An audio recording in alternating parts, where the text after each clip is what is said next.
The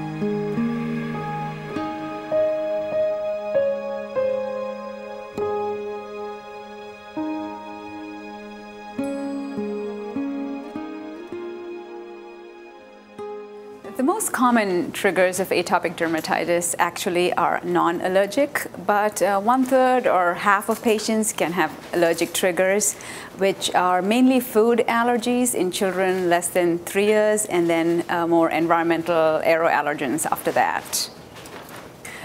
The most common aeroallergen trigger ends up being dust mite because it's year-round and can irritate the skin when they come in contact with it. So we recommend keeping the humidity of the house between 30 and 50% and getting dust mite mattress and pillow covers.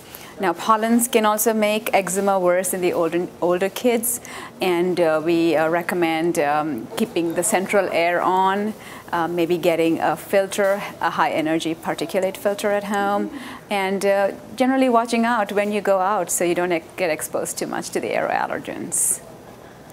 It's very interesting. The atopic dermatitis children are at higher risk for skin infections, mainly because they have a loss of their natural barriers in their skin and a little bit of decreased skin immunity. So they lose some of the antimicrobial peptides, and they, interestingly enough, are colonized by this bacteria called Staph aureus, that's commonly known, and that causes a lot of infection in them and makes the skin worse. Atopic dermatitis can be linked to allergic rhinitis and asthma, or allergic rhinitis is hay fever, and this is called the atopic march. So kids can be born with eczema, and then over half of them develop asthma, and maybe half to 3/4 of them can develop hay fever or allergies. So they are at much higher risk for developing those disorders, and we need to be screening for those things too. The major culprits among the food allergens tend to be milk and egg.